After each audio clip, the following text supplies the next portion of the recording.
দশম শ্রেণীর শিক্ষার্থী বন্ধুরা, আজকে তোমাদের সঙ্গে যে বিষয়টা নিয়ে আলোচনা করব তা হচ্ছে থ্যালাসেমিয়ার প্রকারভেদ ও তার কারণ।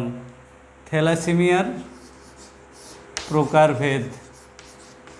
থ্যালাসেমিয়া কাকে বলে ইতিমধ্যে তোমরা জেনে গেছো। আজকে আমরা জানব এই থ্যালাসেমিয়ার কত প্রকারের, থ্যালাসেমিয়ার প্রকারভেদ ও কী কারণে এটা হয়। আগের দিন গত ক্লাসে আমরা আলোচনায় ছিলাম যে থ্যালাসেমিয়া হচ্ছে একটা অটোজোম বাহিত প্রচ্ছন্ন জিন ঘটিত রোগ। তো আগে জেনে নিই যেটা কত ধরনের হয়। থ্যালাসেমিয়া এখন তোমাদের সিলেবাস অনুযায়ী আমরা শুধু আলোচনায় আসছি, পরে উঁচু ক্লাসে তোমরা আরও ডিটেলসে পড়বে। এখন তোমরা যেটা জানবে যে থ্যালাসেমিয়া দু প্রকার, একটা হচ্ছে আলফা থ্যালাসেমিয়া, আলফা থ্যালাসেমিয়া, আরেকটা হচ্ছে বিটা থ্যালাসেমিয়া।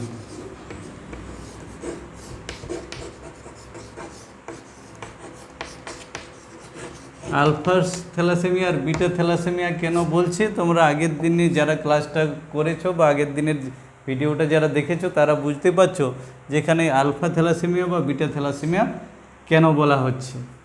তার কারণ হিমোগ্লোবিনের ওই গ্লোবিন প্রোটিন অংশটি চারটি যে পলিপেপটাইড শৃঙ্খল দ্বারা গঠিত, তার দুটো আলফা শৃঙ্খল থাকে আর দুটো বিটা শৃঙ্খল থাকে। সেই অনুযায়ী এখানে দুটো নাম হচ্ছে থ্যালাসেমিয়া দু প্রকার, আলফা থ্যালাসেমিয়া আর বিটা থ্যালাসেমিয়া। এই আলফা থ্যালাসেমিয়ারকে আরও দুটো ভাগে ভাগ করে থ্যালাসেমিয়া মেজর আর মাইনর। তাহলে মেজরটা হয় মারাত্মক আর মাইনর মানে তার তীব্রতা একটু কম হয়। ঠিক অনুরূপভাবে এই বিটা থ্যালাসেমিয়া এরও দুটো ভাগ আছে, একেও মেজর আর মাইনর, এই দুটো ভাগে আমরা ভাগ করি। পরবর্তী ক্লাসে আরও জানবে যে আলফা থ্যালাসেমিয়া 4 রকম, বিটা থ্যালাসেমিয়া 3 প্রকার। এগুলো এখন তোমরা শুধু এই ভাগটাই মনে রাখবে যে থ্যালাসেমিয়া দু প্রকার, একটাকে বলা হয় আলফা থ্যালাসেমিয়া, আরেকটাকে বলা হয় বিটা থ্যালাসেমিয়া। তীব্রতা অনুযায়ী আলফা থ্যালাসেমিয়া দু প্রকার। যদি তীব্রতা বেশি থাকে তাহলে মেজর থ্যালাসেমিয়া, যদি তীব্রতা কম হয় তাহলে তাকে বলা হয় মাইনর থ্যালাসেমিয়া। ঠিক বিটা থ্যালাসেমিয়ার ক্ষেত্রেও যদি রোগের তীব্রতা বেশি হয় তাহলে সেটাকে বলা হয় মেজর, আর যদি তীব্রতা কম হয় তাহলে সেই বিটা থ্যালাসেমিয়াকে বলা হয় মাইনর থ্যালাসেমিয়া। তাহলে এই থ্যালাসেমিয়াকে আমরা এইভাবে প্রকারভেদটা তোমরা করবে যে থ্যালাসেমিয়া দু প্রকার, আলফা থ্যালাসেমিয়া ও বিটা থ্যালাসেমিয়া। তারপরে লিখবে তীব্রতা অনুযায়ী আলফা থ্যালাসেমিয়া দু প্রকার, ঠিক আছে, আর তীব্রতা অনুযায়ী বিটা থ্যালাসেমিয়াও দু প্রকার, মেজর আর মাইনর। তাহলে প্রকারভেদ হলো। প্রশ্ন দেয় এখান থেকে একটা যে থ্যালাসেমিয়া কত প্রকার ও কি কি, তাহলে এই প্রকারভেদটা উল্লেখ করবে। এরপর আমরা আসব কারণে, যে কি কারণে থ্যালাসেমিয়া রোগটি হয়। তাহলে আমরা প্রথম দিন থেকে এর সংজ্ঞা থেকেই বলে আসছি কি, যে এটা একটা অটোজোম বাহিত রোগ। তাহলে আমাদের অটোজোমের মধ্যে থাকা কোনো জিনের মিউটেশনের জন্য এটা হয়। তাহলে এই যে আলফা থ্যালাসেমিয়া যেটা আমরা বলছিলাম, আলফা থ্যালাসেমিয়া, এই আলফা থ্যালাসেমিয়াটা এখানে আবার লিখি, এটা আলফা থ্যালাসেমিয়া। এই থ্যালাসেমিয়াটা আমাদের যে 16 নম্বর অটোজোম আছে, 16 নম্বর ক্রোমোজোম, 16 নম্বর ক্রোমোজোম, এই ক্রোমোজোমটা কি বটে? 16 নম্বর ক্রোমোজোম, এটা হচ্ছে অটোজোম। এর দীর্ঘ বাহুতে, এই দীর্ঘ বাহুটাকে বলা হয় কিউ। এই দীর্ঘ বাহুতে আলফা থ্যালাসেমিয়া, এই দীর্ঘ বাহুতে দুটো জিন থাকে। দীর্ঘ বাহুতে দুটি জিন থাকে, এগুলোকে বলা হয় এইচ বি A1 ও HbA2। তাহলে এই দুটো জিন থাকে, এই দুটো জিনের মিউটেশনের ফলে আলফা থ্যালাসেমিয়া সৃষ্টি হয়। তাহলে 16 নম্বর ক্রোমোজোম, যেটাকে আমরা অটোজোম বলি, এই 16 নম্বর ক্রোমোজোমের দীর্ঘবাহু যেটাকে আমরা কিউ দ্বারা প্রকাশ করি, লেখা আছে, দীর্ঘ বাহুতে দুটি জিন থাকে, HbA1 আর HbA2। এই দুটো জিনের মিউটেশনের ফলে আলফা থ্যালাসেমিয়া হয়। আলফা থ্যালাসেমিয়া হচ্ছে, তাহলে এই দুটো জিনের মিউটেশনের ফলে আলফা থ্যালাসেমিয়া বলছে, তার মানে আলফা গ্লোবিন পলিপেপটাইড শৃঙ্খলের গঠন ব্যাহত হয়। আলফা গ্লোবিন পলিপেপটাইড শৃঙ্খল,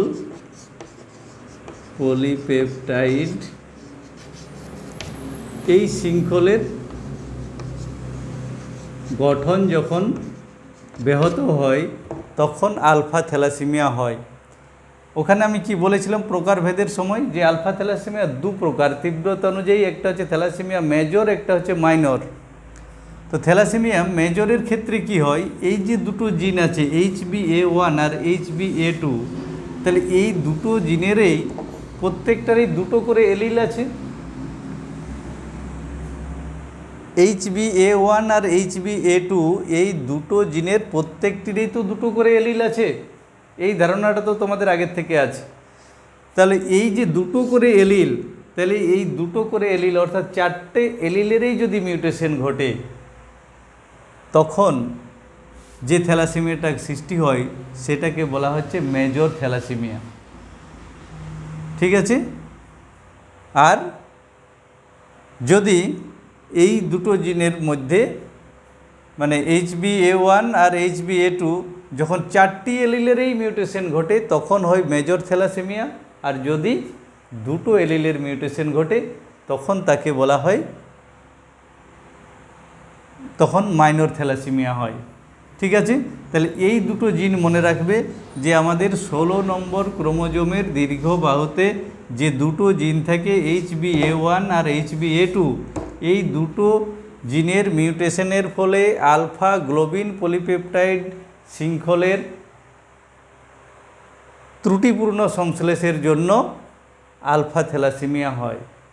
আর ওই মেজর আর মাইনর হওয়ার জন্য দায়ী কি না, এই দুটো জিনের যখন চারটি এলিলের মধ্যেই মিউটেশন ঘটে যায় তখন হয় থ্যালাসেমিয়া মেজর, আর যদি দুটো এলিলের মধ্যে হয় তখন সেটা, দুটো এলিলের মধ্যে মিউটেশন ঘটে তখন সেটা হয় থ্যালাসেমিয়া মাইনর। হলো। তাহলে এই দুটো জিনের নাম মনে রাখবে। এরপর আসি বিটা থ্যালাসেমিয়া। বিটা থ্যালাসেমিয়ার কারণটা কি? বিটা থ্যালাসেমিয়ার জন্য দায়ী যে জিন, সেই জিনটা থাকে আমাদের 11 নম্বর ক্রোমোজোমে। আমাদের 11 নম্বর ক্রোমোজোমের ক্ষুদ্র বাহুতে,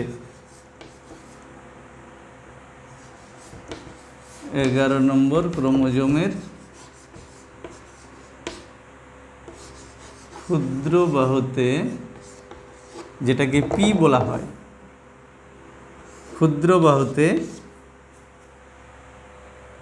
একটি জিন থাকে,